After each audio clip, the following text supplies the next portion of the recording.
Oi, eu sou Grace, tenho 52 anos e esse é o Pode Pratear. Aqui eu recebo convidados prateados para conversas inspiradoras. Se você gosta dos nossos episódios, já assina o canal, curte, comenta e compartilha, que ajuda demais. Quando chegamos à meia-idade, começamos a nos olhar de outra maneira.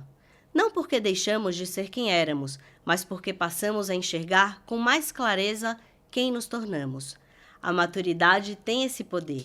Ela nos convida a rever certezas, a fazer novas escolhas, a abandonar algumas versões de nós mesmos e a acolher outras. Minha convidada de hoje define esse momento de uma forma que eu considero inspiradora. A maturidade é o olhar surpreso sobre nós mesmos. Isabela Quadros é psicóloga clínica, mestre em gerontologia social, especialista em psicologia analítica e em cuidados paliativos. Atua em consultório particular e presta consultoria para empresas com foco em saúde emocional, luto, longevidade e desenvolvimento humano. Há anos, ela dedica sua trajetória a compreender essa fase da vida que tantos insistem em ver como um ponto de chegada, quando ela pode ser justamente o contrário, um novo ponto de partida. Isabela, muito prazer te receber aqui no Pode Pratear. Tudo bom? Tudo bom, Grace, que delícia, que bom fazer. Eu tô animadíssima com essa conversa inspiradora aí que a gente vai ter. Eu tenho certeza. Bom, antes de mais nada, quero apresentar a Isabela. Antes de tudo aqui que eu falei, antes de tudo isso que eu falei da Isabela aqui, ela também, além de tudo isso, ela foi minha professora no programa Novos Começos, um programa de capacitação e empreendedorismo para mulheres 45+, desenvolvido pela Mature em parceria com o Grupo Boticário. E a Isabela foi uma das minhas professoras mais inspiradoras e que teve muita importância no meu processo de reinvenção profissional. Queria que você soubesse isso.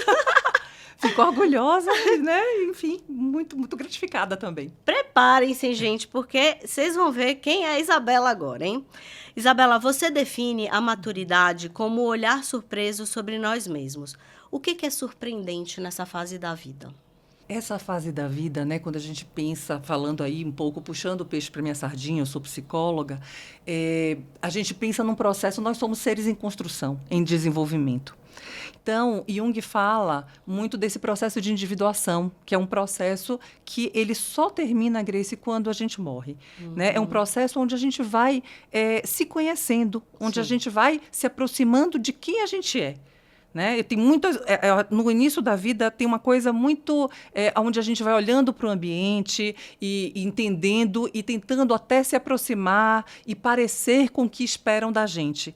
Mas com o tempo a gente vai também, né, armazenando essa bagagem de vida e vai se aproximando e olhando e falando, poxa, isso aqui tem a ver comigo, isso não tem. Né? Então, esse processo de individuação, ele é um processo que vai acontecendo aí ao longo da vida. E esse assombro, nesse momento, quando a gente chega na metade da vida e a gente já tem uma bagagem de vida aí significativa, né? A gente já entende que a gente enxerga ali um pouco, a gente já viveu um tanto, já tem aí, tá na metade da vida, falta outra metade. Sim. Então, aonde que eu já sei ali que faltam X anos, 50 anos a mais aí para eu estar vivendo, né? Então, tudo que eu gostaria de ser, talvez eu não consiga, né? Ser tudo que eu pensava. Tudo que eu planejei. Tudo que eu planejei, né? Mas, ao mesmo tempo, eu tenho essa bagagem onde eu posso olhar e ver as ferramentas que eu já utilizei e entender que em muitos campos eu sou muito boa, em outros tantos eu tenho fragilidades. Sim. Então, essa metade da vida é um momento, eu acho, que traz aí um assombro mesmo, uma crise existencial. Onde a gente fala, poxa, a vida, e aí? O que é que eu quero? Como é que eu vou seguir? Né? Com essa bagagem que eu já experimentei e com esse tanto aí de vida, né, que tem para viver. Então, é isso aí, é esse assombro. O Jung chama esse momento de metanoia, que é essa metade da vida. E qual que é a importância do autoconhecimento nesse processo, Isabela? E aí queria te perguntar se você acha que no envelhecimento esse processo, se autoconhecer, fica ainda mais importante. O autoconhecimento é importante? sempre, né, pra gente. Só que no envelhecer, eu acho que mais ainda, até por conta dos desafios que a gente tem com relação aos estereótipos negativos ligados, né, colados no envelhecimento e na velhice. Então, eu acho que esses estereótipos, eles criam um desafio maior. Por isso que quanto mais eu me conheço e mais sei das minhas forças, das minhas habilidades, de tudo que eu já armazenei nessa bagagem de vida, então, isso tudo que eu percebo, né, nesse momento é importantíssimo. Porque aí eu olho e falo, bom, peraí, isso aqui vai me definir? Né? É esse estereótipo? Eu vou ficar nesse quadradinho que estão criando para mim? Sim. Você tem essa capacidade de se questionar também mais do que quando você é mais jovem. Exatamente. Um pensamento crítico porque a gente já tem bagagem, porque a gente já se experimentou um tanto. Sim, sim. Então, eu já sei o que eu sei fazer bem, aonde eu vou, né? E eu sei o que eu preciso elaborar ou o que eu nunca vou fazer tão bem, por exemplo. Né? E tudo bem. E tudo bem, né? Tudo bem. Não ser o que eu pensei, né? Do que eu gostaria, do que eu achava que era importante, porque talvez agora nem seja mais, se eu me questionar de fato. Exatamente. Isabela, tem um momento que a gente percebe que está envelhecendo, você acha? Eu acho cai que a tem ficha? Um momento... cai a ficha quando o outro diz pra gente. A gente descobre isso através do outro. Né? É o outro que nomeia. Eu tenho uma história curiosa. Eu estava um dia num convênio de saúde, né, para olhar o plano e tudo mais, e tinham várias pessoas na fila. E aí eu estou vendo que o segurança estava olhava para o meu cabelo, olhava para mim, ia, voltava. Falei, será que eu estou no lugar certo e tal? Aí ele veio meio constrangido, ele falou, escuta, a senhora é da fila preferencial? Aí eu falei, olha, não, mas se você quiser... Posso ser. Eu posso ser, sem problema nenhum. Óbvio que eu estava brincando, né? Mas é isso, porque são os códigos. Sim. Né? Então, cabelo branco, ele olhou, ele falou, não, mas ela está vestida talvez, né, de uma forma mais moderna e tal, mas o cabelo branco, Sim. eu vou lá e vou perguntar. Sim, esses códigos, né? Os códigos. Os sinais, os códigos. Você vê preconceito nisso? Você sente como preconceito isso? Não. Eu acho que quando a gente, isso só visualmente, a pessoa já classifica, eu acho que te coloca aí num quadrado que pode ser complicado. Né? Para outras coisas, talvez por exemplo, para procurar emprego, né? Para essa questão do mundo corporativo. Então, eu acho que para algumas coisas, sim. Ou para as pessoas também que não lidam, né, tão bem com o próprio envelhecimento, com a questão do envelhecimento, eu acho que isso talvez possa ser, né, ofensivo e tudo mais. Sim. Né? Eu lido de uma forma tranquila e achei interessante. Fiz uma brincadeira e tal, para não constranger. Ele estava sem graça, mas acho que ele chegou numa situação que ele falou, eu preciso perguntar. Como é que você decidiu deixar seu cabelo ficar branco totalmente? Como é que foi essa decisão? A decisão foi perto dos 40, né? Geneticamente, a minha família sempre fica com cabelo branco bem cedo. Mas eu deixei porque eu sou preguiçosa, Grace. Né? Não é uma libertação, acho que é isso um pouco, não? Porque olha o quanto de branco. Né? E aí eu falei, poxa vida, não vou dar conta de toda semana estar em salão de beleza, perdendo 2, 3 horas do meu dia. Não tenho nem esse tempo para isso. E aí eu falei, de repente eu vou experimentar e vamos ver o que é que acontece. Na época eu estava fazendo mestrado em gerontologia, então essa questão do envelhecimento estava muito pulsante para mim. E aí eu falei, bom, vou ficar, mas tive resistências, né? Principalmente minha mãe, as amigas de minha mãe, tinha uma coisa de, poxa, fala para a Isabela para não deixar o cabelo branco, né? E aí, até a gente conversando, eu falei, mas do que vocês estão preocupadas, né? Porque aí eu percebi que eu estava expondo todo mundo. Né? Eu ter o cabelo branco e minha mãe pintar o cabelo, eu expunha mais, né? Eu não expunha só o meu envelhecimento. Sim. E aí depois, hoje ela tem os cabelos brancos, deixou, né? Na época minha avó, 95 anos, me perguntando, poxa, eu vi, gostei, será que eu fico bem? Eu falei, vó, experimenta. Se você não gostar, você pinta de novo, 95 anos. E depois ela deixou também, enfim, morreu um ano depois, mas de cabelo branco. É isso aí, você foi inspiração para elas, que legal. Libertei aí, Nossa, me libertei. Não, total, uma libertação. Eu te entendo o que você está falando, porque não é fácil. E quem você acha que costuma surpreender mais? A pessoa que envelheceu ou a pessoa que finalmente apareceu depois desse envelhecimento? Essa é uma pergunta interessante. A pessoa que envelheceu, eu acho que ela surpreende também, Grace, porque na pessoa que envelheceu contém todas as pessoas que essa pessoa foi. Sim. Então, a criança que ela foi, a adolescente que ela foi, né, estão contidas ali. Sim. A gente, dentro dessa pessoa que envelheceu, tem o que nunca envelhece. Né? E a pessoa que surge também dentro disso, a partir dessas experiências de vida, a partir dessa bagagem, a partir do que eu já experimentei, do que eu sei que eu não quero mais para mim. Então, eu acho que, se eu puder escolher, eu acho que eu fico com a segunda, com essa nova pessoa, mas aí é uma opinião muito pessoal minha, né, da minha história de vida e de como eu vejo essa vida. Mas dentro da pessoa que envelhece também tem um que não envelhece. Sim, com certeza. E aí, falando, acho que eu lembrei aqui de uma frase da Lia Luft, muito boa. Você falou dessa pessoa que não envelhece. E a Lia Luft tem uma frase que ela fala: a infância é um chão que a gente pisa a vida inteira.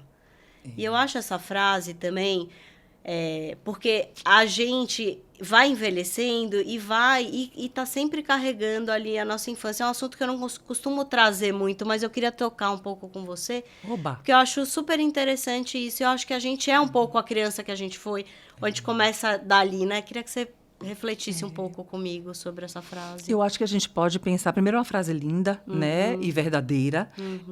Essa criança interna, ela está sempre aí. E eu acho, quando eu penso até nos meus pacientes em consultório, eu sempre falo, a gente precisa reativar, entrar em contato novamente com essa criança que está aí, às vezes, tão negligenciada. Sim. Né? Sim. Porque é isso, é buscar o lúdico, é olhar para essa vida que acontece aí nos momentos, né? Essa vida é vivida. E para isso a gente precisa de um tanto dessa criança. Sim.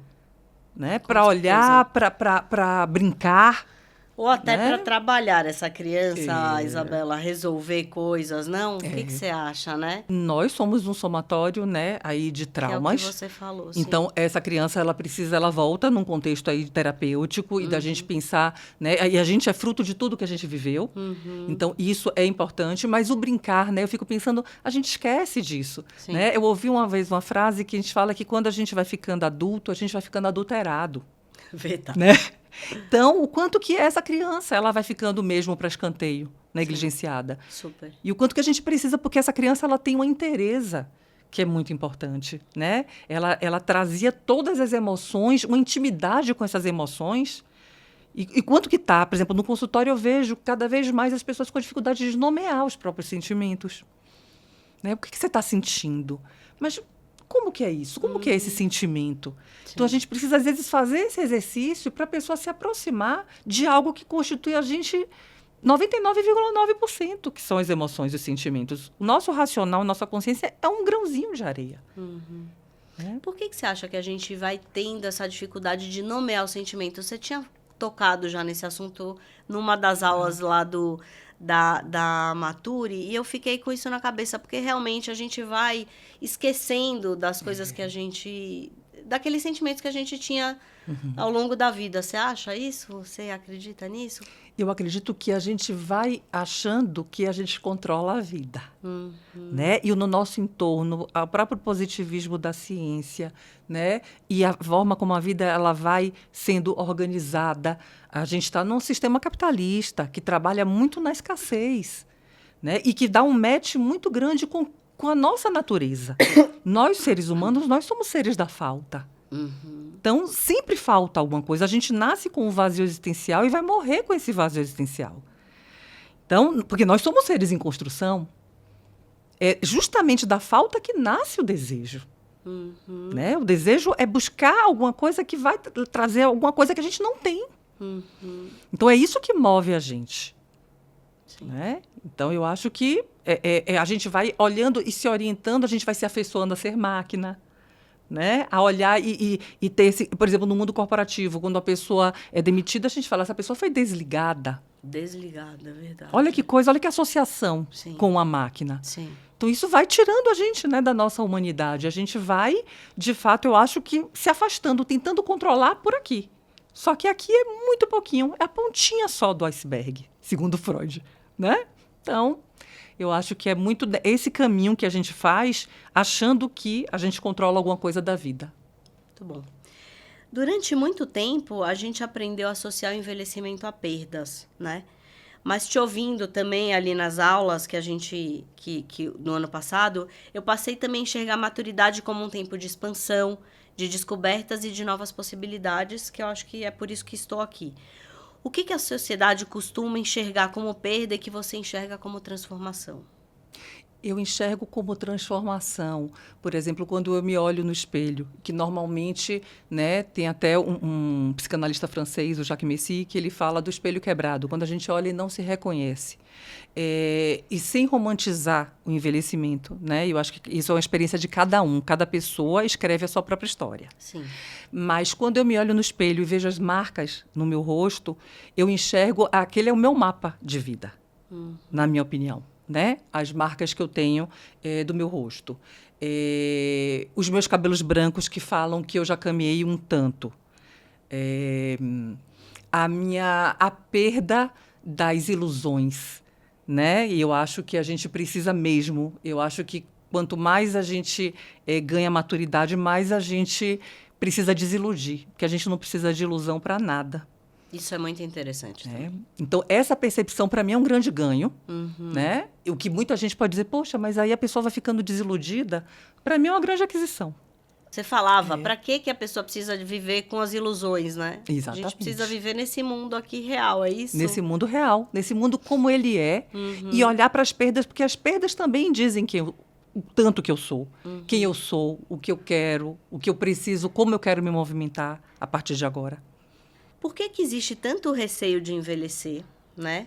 Eu acho que existe um receio de envelhecer e de morrer no geral, né? Mas, especialmente aqui no Brasil, acho que a gente vive numa sociedade etarista, acho que velho aqui é xingamento. Queria que você falasse um pouquinho disso. Como é que você vê isso? Esse momento de... Eu vejo esse momento, eu tenho visto isso muito no consultório também, principalmente com os pacientes mais jovens, né? Um medo, uma coisa que não acontecia antes e que eu começo a perceber, mas eu acho que tem muito... Até tem um termo hoje, né, criado para isso, geraskofobia, mas que eu olho isso, é mais um termo, né? Mas eu olho para isso com, assim, dos relatos que eu tenho e de quem eu tenho contato, pensando muito nessa pressão estética das redes sociais. Esse advento, realmente, isso trouxe uma questão que não é nem mais, Grace, na juventude, são nos filtros. Sim, impressionante. Né? Então, a gente tem uma coisa que eu acho que de fato, tiramos o pé, né? Aceleramos aí para um outro lado que eu não sei nem onde é que vai dar. Sim, né? Concordo. Temos também, junto disso, a questão da insegurança com relação à carreira ou a insegurança financeira. Né? Eu acho que são pontos que também trazem para esses jovens uma questão aí, um desconforto grande, um mal-estar. De fato, né? Eu acho que o mal-estar contemporâneo ele está muito nisso, nesse sentido dessa insegurança do que vai acontecer agora inclusive com a inteligência artificial, né? Empregos que existiam e que vão deixar de existir profissões. Então, eu acho que isso tudo traz essa incerteza. Com certeza, os meus filhos vão ter um cenário muito mais competitivo e mais difícil do que eu tive.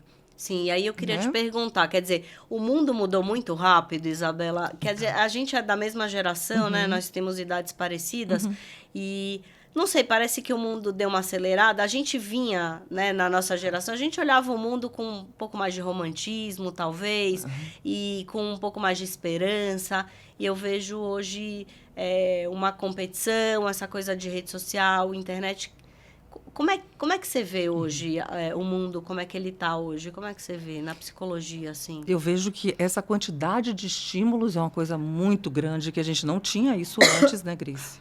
A questão dos estímulos, do que a gente está agora mergulhado nisso, é uma coisa impressionante. Né? E isso, com certeza, traz uma outra dimensão, a rapidez para as coisas todas, né? Para as relações, essa coisa da intimidade à distância, onde você fala por mensagem. Às vezes você está no quarto do lado ou na sala do lado, né? E aí fala por mensagem. Os jovens, por exemplo, que não querem mais falar por telefone, né?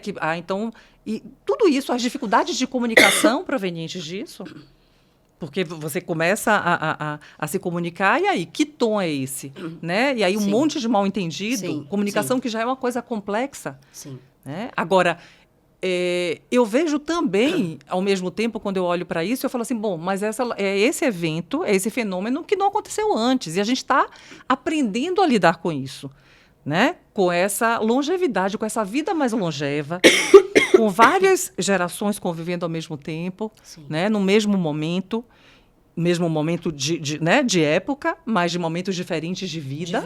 Uhum. Então, como que isso se dá? Aliás, eu acho que a grande potência está aí, nessa questão das relações intergeracionais, nessa possibilidade, nesse ganho que a gente teve de ter essa oportunidade. Né? Agora, o desconforto está aí, tem um mal-estar. A gente não pode negar. Porque senão a gente fica só romantizando e não olha para o outro lado. Sim. Como isso pode se dar? Né? Dentro das empresas, fora na nossa vida, dentro da família. Numa mesma sala, você pode ter um jovem e um idoso, todos no mesmo movimento, sem trocar uma palavra.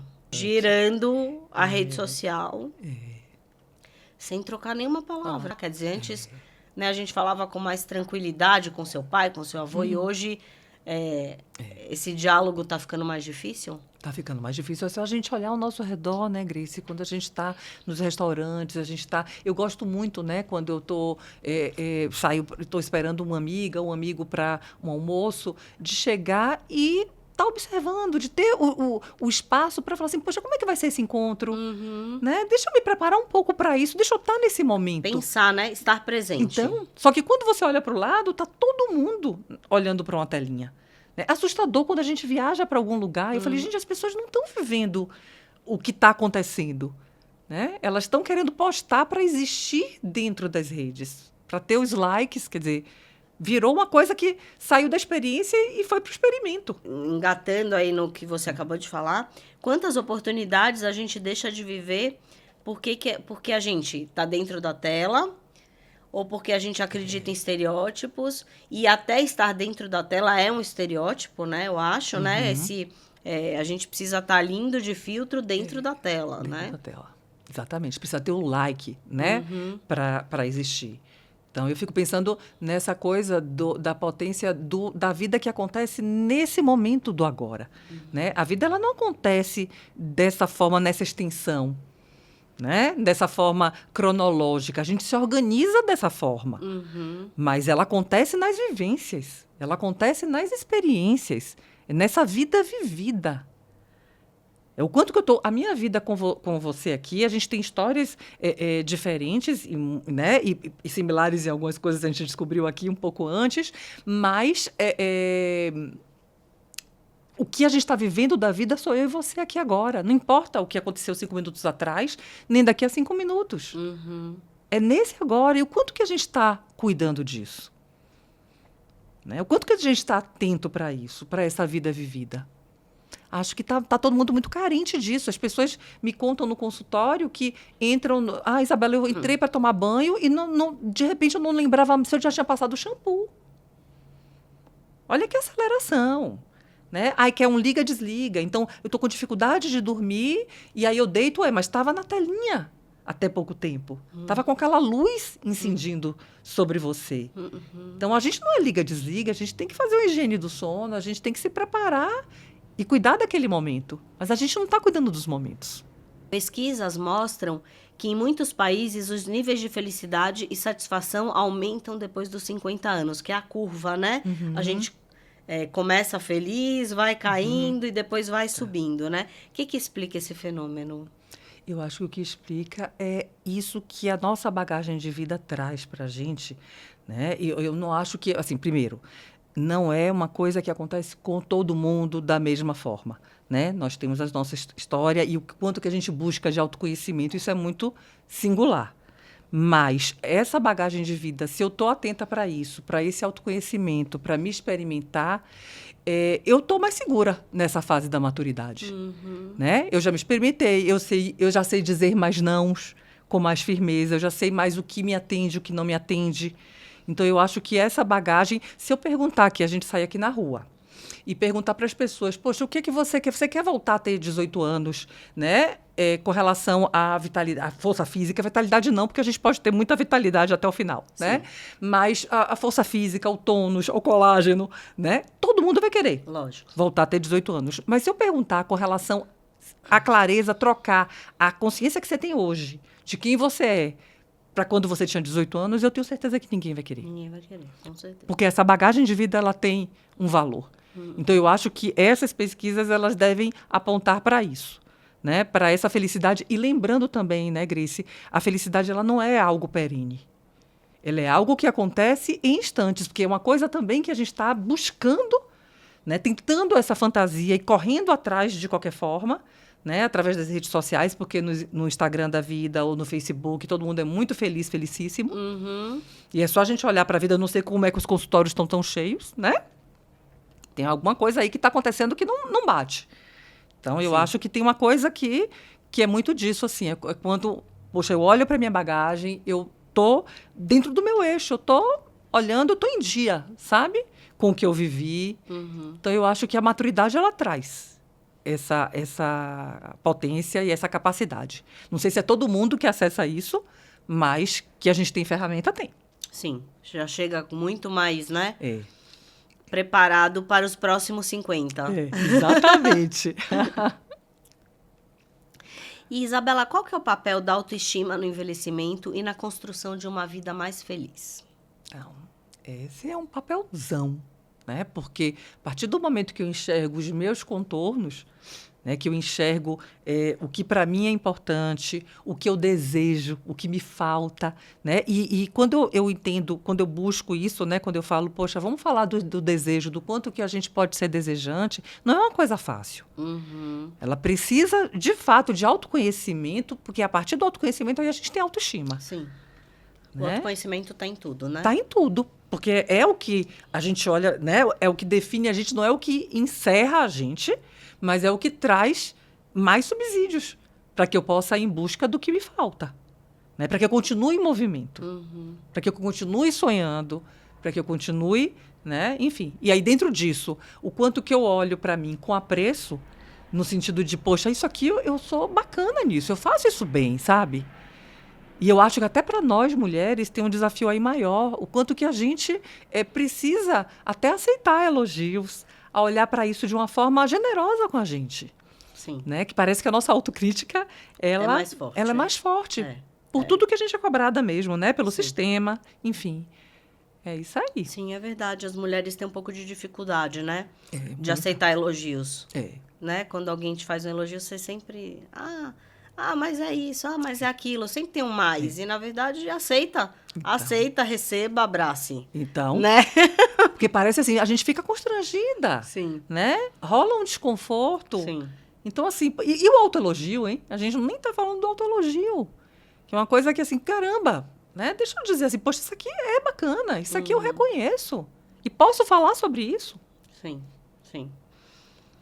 Felicidade e liberdade são possíveis sem independência financeira? Você tocou um pouquinho nesse assunto antes, mas eu acho que esse é um assunto que permeia né, a liberdade, não sei, eu acho que a possibilidade da gente se reinventar está muito conectado com isso, você não acha? Muito. Para mim é protetivo. É protetivo de qualidade de vida, né? De saúde emocional e mental. Eu acho que é algo que de fato, principalmente para nós mulheres, de novo. Então, é algo que eu vejo extremamente vinculado. A gente precisa, é o que traz. E, novamente, estamos numa sociedade capitalista, uma sociedade de produção. Então, muitas vezes mesmo, a gente é o que a gente produz, para a gente descolar isso e trazer para... essa coisa entre o ter e o ser, né? Então, ok, o que eu tenho, o que eu sou, mas eu preciso ter algumas coisas. Talvez eu possa olhar e falar, não preciso ter tanto como eu imaginava e ficar buscando fora o tempo inteiro, mas que precisa. Sim. Então, eu acho que a independência financeira ela é protetiva mesmo. Sim. Quando a gente é muito jovem, a gente passa uma parte da vida assim, achando que quando a gente chegar nos 30 anos, a gente vai estar com a vida toda resolvida. E aí você chega com 30 e não está com a vida zero resolvida. né? E muitas vezes nem com 40, nem com 50. Então, encontrar esse entusiasmo, né? Encontrar essa vitalidade, essa vontade de se reerguer e de construir mesmo mais velho, né? Eu acho que como é que faz isso, né? Queria não sei se existe uma receita, mas queria que você falasse um pouco sobre isso. Eu acho que faz isso quando a gente se escuta, Grace. Eu acho também que nunca é tarde, né? Eu acho que se a gente olha, principalmente porque a gente tem, quando a gente está numa fase mais madura, essa bagagem de vida, a gente consegue saber que ferramentas que a gente usa, né? Essa ferramenta, a gente nasce com a caixinha de ferramentas, todo mundo nasce com a sua, né? Só que alguns usam umas, outras usam outros, né? E eu acho que é saber assim, poxa, essa eu uso, isso aqui eu posso fazer tal coisa, né? E para isso precisa, então, do autoconhecimento, precisa da autoestima, de falar, poxa vida, olha, isso aqui eu faço bem feito. E eu posso seguir nesse caminho. Né? O jovem aí, quando você falou, né, 30 anos, aí é um momento aí, de fato, né, que ainda está no dever, eu devo, eu preciso, né? E aí está num momento de crise também, porque vai fazer uma virada também. A gente passa por várias fases de desenvolvimento humano. Né? Então, ele tem a fase deles numa situação em que realmente está competitiva, está difícil, né? Mas aí você fala, poxa, mas nós todos somos envelhecentes, né? E uma pessoa que está falando agora a nosso favor na meia-idade, quer dizer, é essa pessoa que tem ali, já se experimentou um tanto e que, poxa, se eu já me experimentei um tanto, tem um monte de aprendizado aí. Sim. Então, deixa eu colocar isso aqui, deixa eu caminhar dentro do que eu consigo fazer, do que eu acho que, né? Encontrar essa potência, né, Isabela? Se olhar para dentro e ver dentro de si quais são as minhas ferramentas e o que eu posso, né? Onde é que eu posso jogar, atuar com isso? E não só para dentro, às vezes também olhar para quem está à minha volta, para minha rede, né? Trocar uma ideia, falar sobre isso, falar sobre os anseios, sobre os desejos. Eu acho que a gente não precisa estar solitário. A gente pode estar... nós somos seres coletivos. Sim. E ter essa rede de apoio é muito importante, né? Muitíssimo importante. É essencial. Eu acho que é isso que traz bem-estar, né? É o sentimento de pertencimento. Então, quando a gente traz isso e a gente olha para isso como algo importante e busca isso, né? Porque é isso. Se eu falo sobre... então eu só quero falar sobre as minhas conquistas. Não, deixa eu falar sobre as minhas dúvidas também. Deixa eu trocar com as pessoas, porque às vezes o que a pessoa traz me traz uma coisa tão bacana, uma ideia que eu nem tinha pensado. Sim. O que a pessoa está vivendo ou viveu pode te ajudar também. E, claro, essa rede de apoio, ter essa consciência de ir formando essa rede de apoio durante a vida. Você não acha, Isabela? Que eu acho que muita gente chega... Muitas vezes a mulher, 50 a mais, ela chega sem rede de apoio nessa fase da vida. O que você acha? Eu acho que a gente envelhece como a gente vive. Então, se eu sempre fui uma pessoa que colhi, que plantei isso, que reguei as minhas amizades, eu vou ter rede de apoio até o momento, enquanto eu estiver viva, eu vou ter. Sim. E eu acho que isso é muito importante. E quanto eu estou aberta também para as trocas. Porque relacionamento é troca. Agora, poxa, eu nunca fiz, sempre fui eu, né? Sempre muito na minha própria vida, no meu próprio quadrado. Aí, puxa, eu faço 50, olha, eu tô aqui sozinha e não tenho ninguém. Né? Quer dizer, o que você plantou para colher? Então, eu acho que é muito dentro desse fio da meada, da gente olhar para isso. O que foi construído? Porque é uma construção. E aí chegar também... a meia-idade e olhar para esse passado aí, né? Então. Para entender como é que você chegou aqui, né? Porque, por exemplo, né, Grace, eu fico pensando, eu tenho amigos de 25, 30 anos, né? Como eu tenho amigos da minha idade, como eu tenho amigos muito mais velhos. Então, essa é uma abertura que eu desenvolvi, que eu acho que é importante, que eu planto. Talvez, Isabela, mas porque você tem a informação, ou porque você fez a formação, né, em gerontologia e tudo mais. Talvez, com certeza, tudo isso me ajudou. Mas tem um dado aí de atenção para a vida, né, de estilo de vida, do que eu acho que é a vida vivida e a vida bem vivida, né, que tem... quer dizer, esse é o meu olhar. Então, eu acho que os amigos são os nossos maiores tesouros. Em uma das aulas que a gente teve lá no Maturi, você disse, Não deixe o tempo simplesmente passar. Crie espaços e ritmos, protagonize. O que significa protagonizar a própria vida? Significa seguir e ir em busca dos desejos, né? Nós somos seres da falta. Então, se eu sou uma pessoa que sou incompleta, que estou em construção, é ir em busca disso.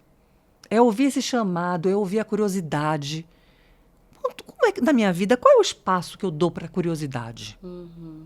Né? Para esse olhar curioso, tanto das relações, das escutas, né? O quanto que eu estou escutando as pessoas, de fato.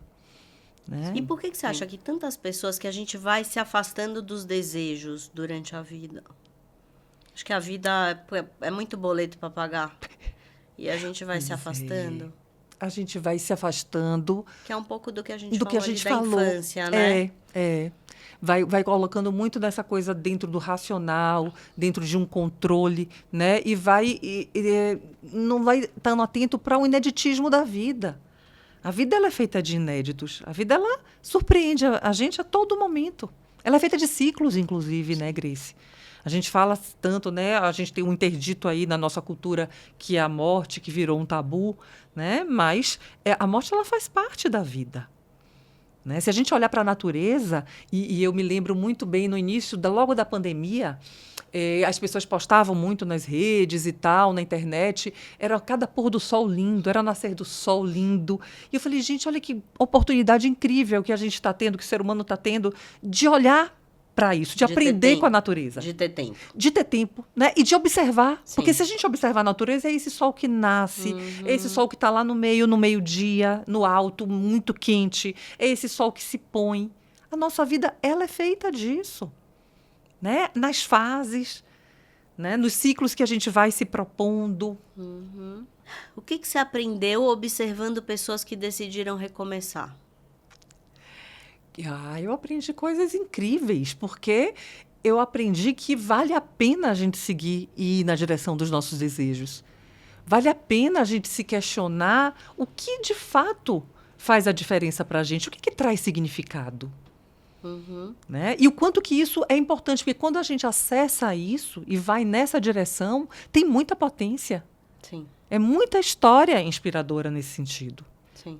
Eu acho que se todo mundo que estiver ouvindo a gente que começar a se questionar sobre isso e fizer uma pequena pesquisa ao redor, vai concordar. Encontrar histórias potentes, com certeza. Com certeza. E você acha mais, quando a pessoa consegue, né, nessa meia-idade, dar essa volta, realmente, você acha que... Como é que você vê essa pessoa, assim, que consegue, né, tipo, dar uma virada na vida, né? Eu acho que Eu acho que é uma pessoa que está revigorada. Né? Porque quando a gente olha para isso, e é sempre assim, sabe, Grace? Jung falava muito dessa coisa da jornada do herói, né? Que é um momento que parece que o chão foge. Que a gente olha e é uma passagem que só você, por mais rede que você tiver de apoio, de suporte, é um momento que você passa sozinha. É um processo seu de desenvolvimento. Sim. E é doloroso. Não é uma coisa que a gente fica buscando, né? Hoje em dia a gente acha que a dor... Viver dói. Viver dói. Sim. Então, toda transformação, eu não concebo transformação sem dor. Né? É um processo. Então, quando a gente faz isso e que a gente vai em busca, primeiro que a gente inspira, né, quem está do lado, e segundo que você sente, você consegue enxergar aquela pessoa potente, revigorada, cheia de energia. Eu falo animada, né, que é cheia de alma. É verdade. Animada. É verdade. É verdade. Tem algumas frases que você usa bastante no seu curso lá dos Novos Começos, e uma delas é da escritora Carla Madeira. A maturidade não é um naufrágio, mas sim uma nova forma de navegar. É dessa forma que a gente tem que olhar o envelhecimento, a nossa maturidade? Eu acho que sim. E, aliás, eu acho que todas as vezes que a gente se aproxima da arte, ela traz respostas incríveis para a gente. Carla Madeira é incrível, né? E é isso. É a gente olhar e falar assim, poxa vida, né? Que coisa. Não tem nada encerrado, né? Tem, sim, novos começos. Sim. Né? Com certeza. E temos que aprender e temos que navegar. Não podemos, né? Estacionar o barquinho. Não, né? não. E navegarmos é isso, atentos, né? Atentos ao que está ao nosso redor, olhando para frente, para o que a gente intenciona. Não é a deriva, é de fato. Sim. Olhando para frente e remando, e convidando quem quiser vir junto, né? Porque a gente não precisa estar sozinho nisso. Sim. Seja com amigas, com amigos, com parceiros, com parceiras. Perfeito.